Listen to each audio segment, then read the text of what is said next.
कहानी night club नामी बच्चे से शुरू होती है जो अपनी फैमिली के साथ अच्छा वक्त गुजार रहा था जब उसके घर में रूफस बक और उसके साथी घुस आते हैं जो कि गुंडे हैं। रूफस बक का साथी नाइट क्लब को पीछे से पकड़ चुका था जबकि उसके डैड रूफस बक से अपनी बीवी और बच्चे को छोड़ने का कहते हैं, पर वो कुछ भी सुने बगैर नाइट क्लब के पेरेंट्स पर दोनों हाथों में मौजूद बंदूकों से गोलियां चलाते हुए उन्हें मार देता है और जबरदस्ती नाइट क्लब के माथे पे एक ब्लेड के जरिए क्रॉस बना देता है। इस वक्त नाइट को जिसने पकड़ा हुआ था वो उसकी शक्ल तो नहीं देख पाया था पर उसके हाथ में बना टैटू उसे याद हो चुका था। इस वाकये के 20 साल बाद हम एक आदमी को चर्च में आता देखते हैं। उसको देखते ही फादर बोलते हैं बड़े सालों बाद ये बिच्छू नजर आया और अपने सर से अपनी कैप उतार देते हैं जहाँ क्रॉस का निशान बना था, जो देखकर सामने वाला आदमी जान जाता है कि ये फादर के भेस में नाइट क्लब ही है जो अपना और अपने माँ बाप का बदला लेने के लिए रूफस बक के इस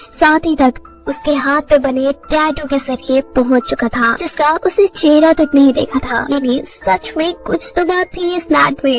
ये आदमी नाइट क्लब से कहता है भूल जाओ जो कुछ भी हुआ वो सब पुरानी बातें हैं, लेकिन नाइट क्लब उसे अपनी बात पूरी करने का मौका भी नहीं देता और शूट करके मार देता है। ये सब इस चर्च के असल फादर भी देख रहे थे जिसे नाइट क्लब कहता है परेशान न हो, इस आदमी को जिंदा या मुर्दा पकड़ने पे यूएस आर्मी ने बड़ा इनाम रखा है, इनाम के पैसे ले और अपनी चर्च में लगाए। कहते ही वो रुका नहीं था। दूसरी तरफ एक गैंग बैंक लूटने के बाद अपने अड्डे की तरफ वापस आ रहा होता है तो कुछ लोग उनके ऊपर फायरिंग शुरू कर देते हैं क्योंकि वो उन्हीं की ताक में बैठे थे। वो गैंग के तकरीबन सब लोगों को मारने के बाद एक आदमी को जिंदा छोड़ देते हैं उससे उसके गैंग की मालूमात लेने के लिए, जो उससे कहता है तुमने बहुत बुरा किया हमें लूट कर, तुम नहीं जानते कि ये पैसा किसका है। इन दोनों को ही इसकी बातों की परवाह नहीं थी क्योंकि ये दोनों नाइट क्लब के साथी थे और उसी की तरह बहादुर भी। यहाँ नाइट क्लब एक सैलून में अपनी गर्लफ्रेंड से मिलने के लिए आया था जो बहुत अमीर थी और उससे नाराज भी थी क्योंकि नाइट क्लब अपने बदले के चक्कर में एक गुंडा बन चुका था और उसका नाइट क्लब गैंग मशहूर भी हो गया था जो लुटेरों को लूटते थे। नाइट क्लब उसकी नाराजगी दूर करने की कोशिश में था जब उसका साथी उसे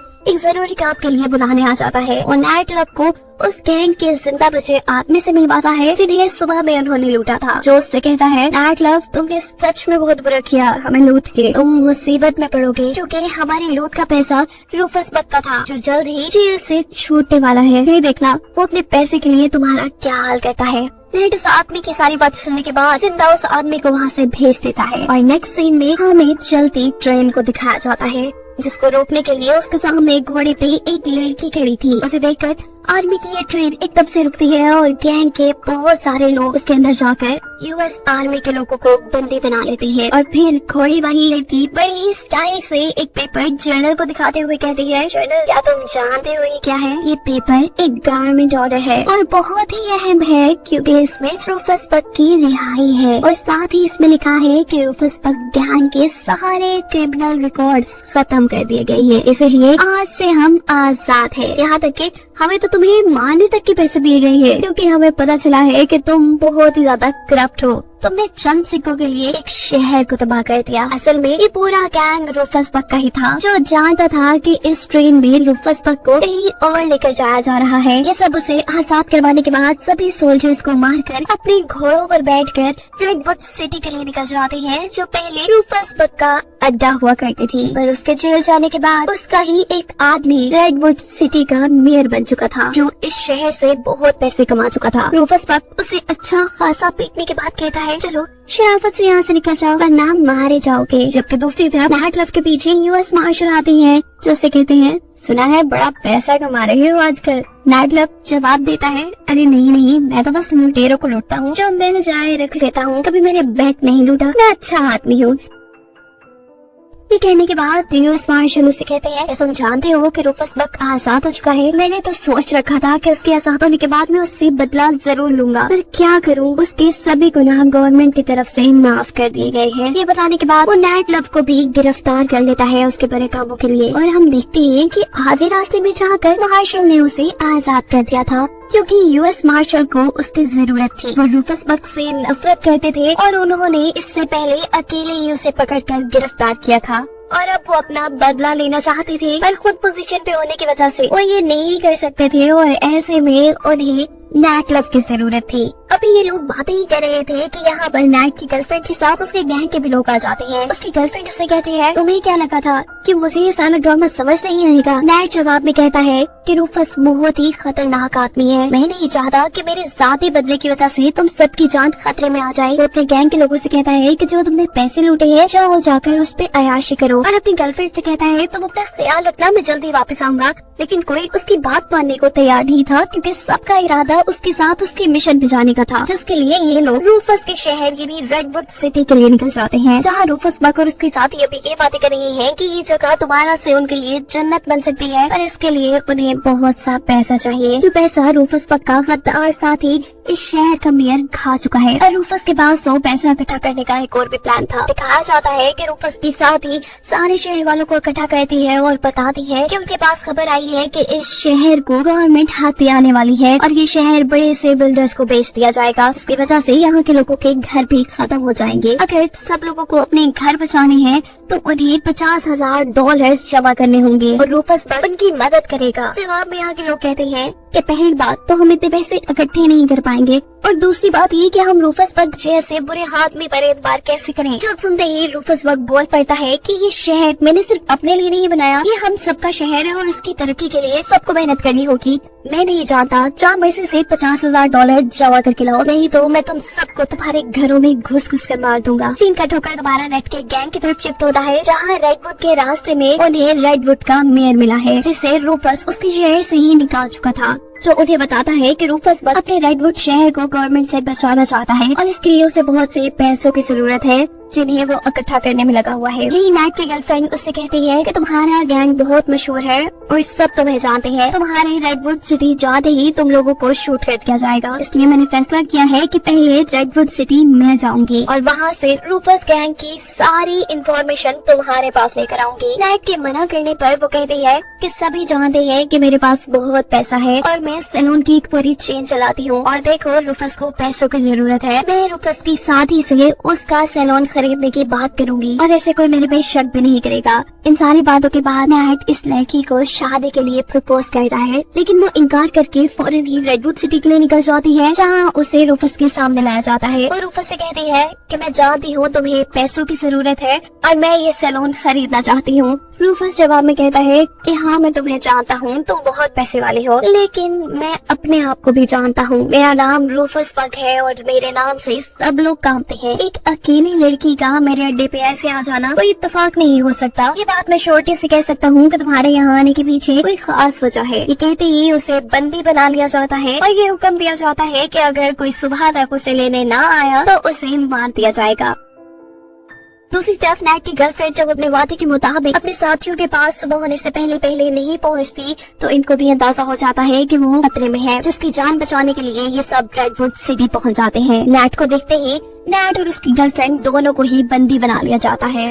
नैट की खूब पिटाई होती है और उसके बाद रूफस बक, जो उसका असल दुश्मन है जिससे वो बचपन का बदला लेना चाहता है, वो सामने आता है और उससे कहता है मैंने तुम्हारे सर पे ये क्रॉस का निशान इसीलिए बनाया था कि बड़े होकर मैं तुम्हें पहचान पाऊँ। रूफस नैट से कहता है कि मैं तुम्हें जानता हूँ, तुम लुटेरों के लुटेरे हो, तुमने कभी खुद बैंक नहीं लूटा, लेकिन अब मुझे मेरे पैसे वापस चाहिए जो तुमने मेरे गैंग से लूटे थे, $25,000 प्लस $10,000 इंटरेस्ट के साथ। इस काम के लिए तो तुम्हें बैंक ही लौटा पड़ेगा, तो जाओ शाबाश, जल्दी से मेरा काम करके आओ, वरना तुम्हारी फ्रेंड तो मेरे पास है ही। नैट लव जल्दी से अपने गैंग के पास आता है और उन्हें सारी कहानी सुनाता है, जिस पर यूएस मार्शल कहते हैं बैंक लूटना गलत बात है, लेकिन मैं क्या कह सकता हूँ, तुम्हारी फ्रेंड की जान उनके कब्जे में है। नैट लव के जिन दो साथियों ने रूफस गैंग को लूटा था, वो उनसे कहता है कि जाओ तुम वो पैसा ले आओ, मैं और ये लड़की बैंक लूट के आते हैं। ये दोनों बैंक पहुँचते ही यहाँ की वर्कर्स पे गन तान देते हैं। नैट के साथ ही सारा पैसा इकट्ठा करती है और यहाँ से ये दोनों चले जाते हैं, बिना किसी को नुकसान पहुँचाए, बिना किसी को गोली मारे।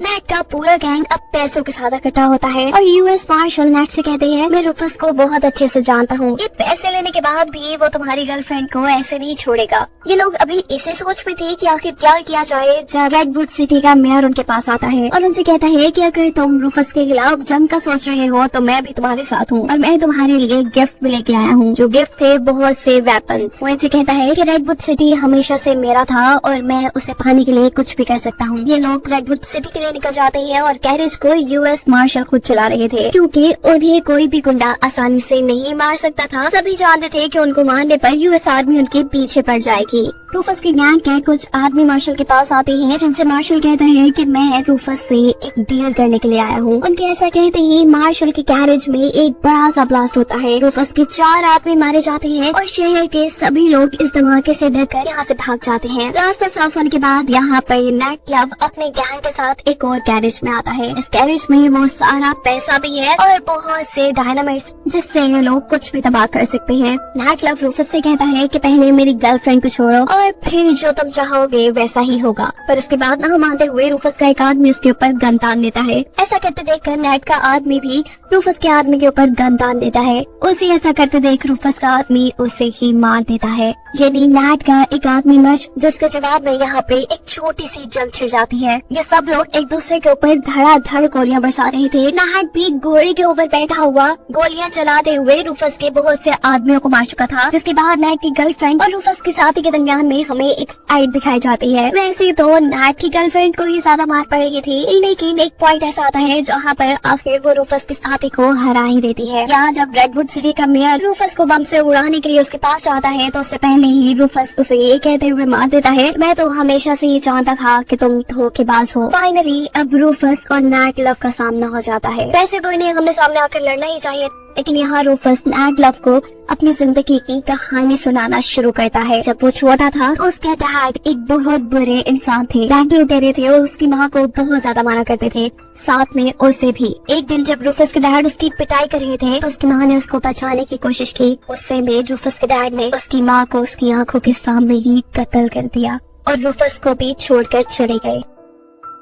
उस वक्त रूफस की उम्र सिर्फ 10 साल थी। रूफस बड़ा हुआ और उसके जहन में सिर्फ एक ही बात थी कि उसे अपने डैड से अपनी माँ का बदला लेना है। काफी साल ढूंढने के बाद जब उसे अपने डैड मिले तो उन्होंने अपनी पहचान बदल ली थी। वो एक अच्छे आदमी बन गए थे और उन्होंने एक नई फैमिली भी बना ली थी। रूफस कहता है, जब पहली मर्तबा मैंने तुम्हारे घर आकर तुम्हें देखा तो मुझे बहुत बुरा लगा कि मेरी जिंदगी बर्बाद करने के बाद, मुझे एक गुंडा बनाने के बाद वो तुम्हें एक बहुत अच्छी जिंदगी देने की कोशिश कर रहे थे। ये सारी बातें सुनने के बाद नाइट क्लब की आंखों से आंसू आ जाते हैं, क्योंकि कहीं न कहीं उसे भी अंदाजा था कि वो दोनों आपस में स्टेप ब्रदर्स हैं। रूफस कहता है, उस दिन मैंने तुम्हें जिंदा इसीलिए छोड़ दिया था कि मैं देखना चाहता था तुम बिना माँ बाप की कैसी जिंदगी गुजारोगे, और फिर तुम भी बिल्कुल वैसे ही बन गए जैसा मैं, एक क्रिमिनल। पर मैं जानता हूँ तुम मेरे से अच्छे क्रिमिनल हो। मैं उस दिन अपने भाई को नहीं मार पाया, लेकिन मैं जानता हूँ तुम मुझे मार सकते हो। आओ, मैं तुम्हारे हाथों मरने का इंतजार कर रहा हूँ, आओ और मुझे मारो। रूफस के ऐसे कहते ही नाइट लव सारी अपनी बंदूक की गोलियां रूफस के सीने में उतार देता है। उसे मारने के बाद वो खुद भी बहुत ज्यादा दुखी था। सीने से कट होकर हमें दिखाया जाता है कि नाइट लव ने अपने दोनों साथियों का फ्यूनरल किया है, और वहाँ एक तीसरी कब्र भी है